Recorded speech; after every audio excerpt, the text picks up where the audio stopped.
بسم اللہ الرحمن الرحیم۔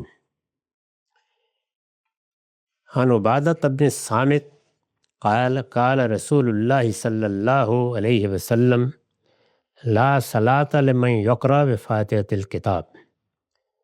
یہ بخاری مسلم دونوں کی روایت ہے، یہاں اس کا رقم ہے 822۔ عبادہ بن صامت رضی اللہ عنہ بیان کرتے ہیں کہ رسول اللہ صلی اللہ علیہ وسلم نے فرمایا، جس آدمی نے اپنی نماز میں سورہ فاتحہ نہیں پڑھی اس کی کوئی نماز نہیں۔ یہی بات میں نے آپ کی خدمت میں عرض کی تھی کہ سورہ فاتحہ اور سورہ فاتحہ کے ساتھ قرآن کا کوئی حصہ ملانا یہ نماز کے لازمی اذکار ہیں، یعنی یہ تو ہر حال میں ہوں گے، اور یہ چونکہ قرآن ہے عربی زبانی میں ہوگا۔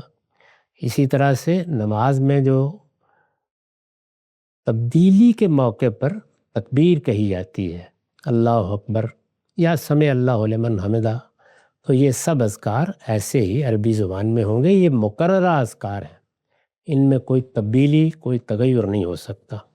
اس کے سوا نماز میں کوئی چیز بھی ذکر کی حیثیت سے مقرر نہیں کی گئی، لوگوں پر چھوڑ دیا گیا ہے، تو کیا کریں۔ تو ہم یہاں پہ اب قرات کے بارے میں، یعنی وہ کیا چیزیں ہیں جو پڑھی جانی چاہیے، ان کا بیان دیکھ رہے ہیں۔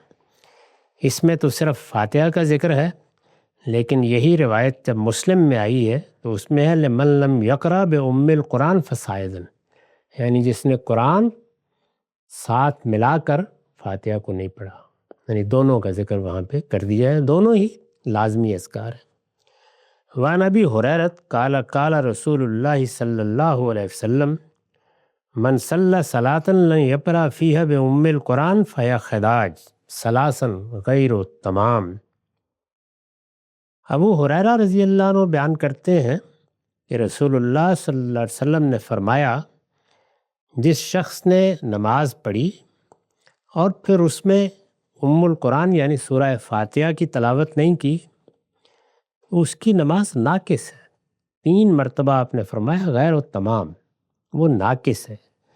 فقیل لابی ہریرہ، جب ابو ہریرہ نے یہ بات بیان کی تو ان سے پوچھا گیا، انا نکون وراء الامام، ابو ہریرہ ایسا بھی تو ہوتا ہے کہ ہم امام کے پیچھے کھڑے ہوتے ہیں، یعنی امام نماز پڑھا رہا ہے، ہم نماز پڑھ رہے ہیں، تو اس میں پھر انہوں نے کہا اقرأ بہا فی نفسک، اس وقت اپنے دل میں پڑھو۔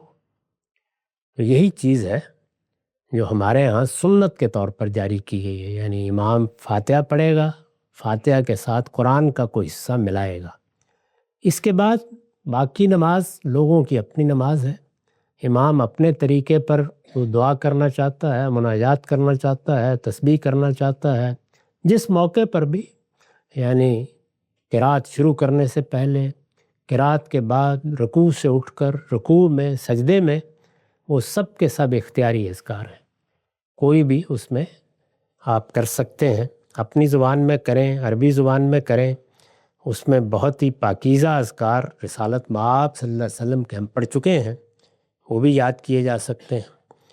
تو انہوں نے یہ کہا کہ بھائی جب امام پڑھ رہا ہے تو سنو، اور جب امام نہیں پڑھ رہا تو اپنے دل میں پڑھو، یعنی یہ ہر حال میں پڑھی جانی چاہیے۔ میرے نزدیک اسی مفہوم میں ہے، باقی سب چیزیں بالکل واضح ہیں۔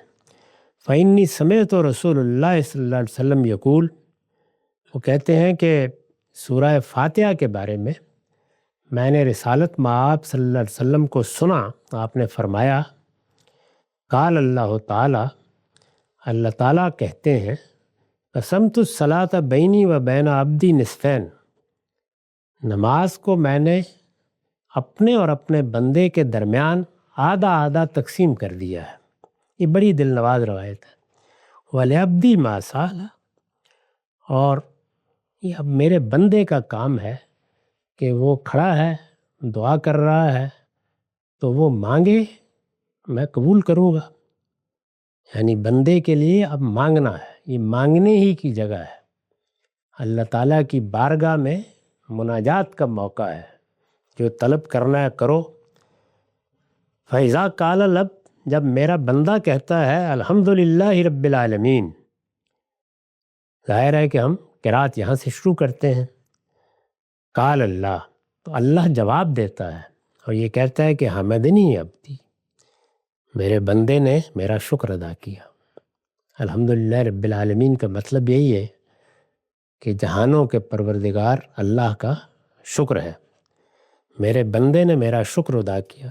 وَإِذَا قَالَ الرَّحْمَٰنُ الرحیم، جب وہ یہ کہتا ہے تو قال اللہ تعالیٰ اثنا علیہ عبدی، میرے بندے نے میری صفات کا اعتراف کیا، میری ثنا کی۔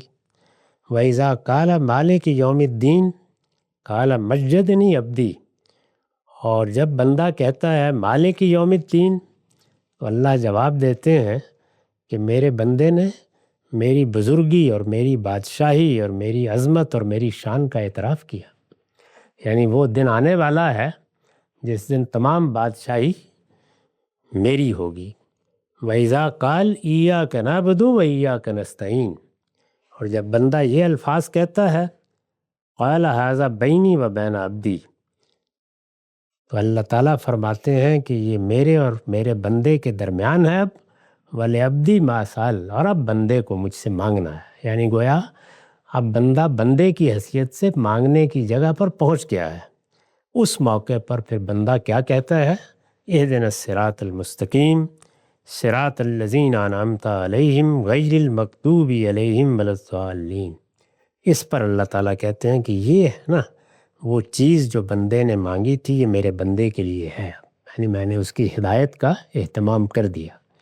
تو اس طریقے سے گویا رسالت میں آپ صلی اللہ علیہ وسلم نے یہ بتایا کہ یہ سورہ فاتحہ کوئی معمولی چیز نہیں ہے، یعنی اس کو بے سوچے سمجھے دہرا کر فارغ نہیں ہو جانا چاہیے۔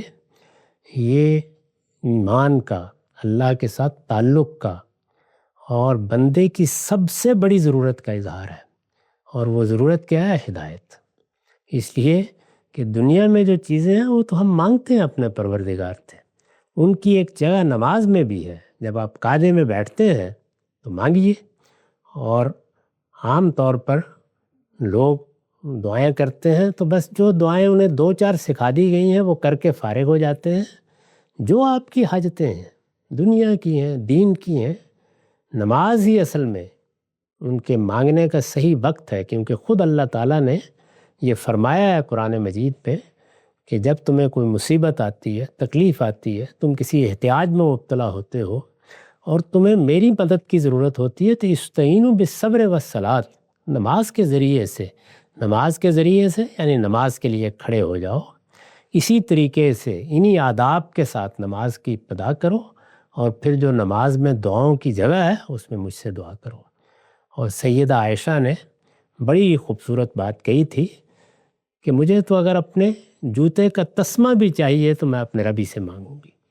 تو مانگیے جو کچھ بھی آپ مانگتے ہیں، لیکن ہماری تمام دعاؤں اور ہماری تمام مناجاتوں کی ابتدا جس دعا سے ہوتی ہے وہ یہ ہدایت کی دعا ہے۔ تو سب سے بڑی دعا یہ ہے، اسی وجہ سے اس کو ہماری زندگی کا معمول بنا دیا گیا ہے۔ یعنی 5 وقت ہم اپنے پروردگار کے سامنے کھڑے ہوتے، اپنے ان خیالات اور جذبات کا اظہار کرتے، اور اس کے بعد دعا کرتے ہیں اہدنا الصراط المستقیم، ہمیں سیدھی راہ کی ہدایت بخش۔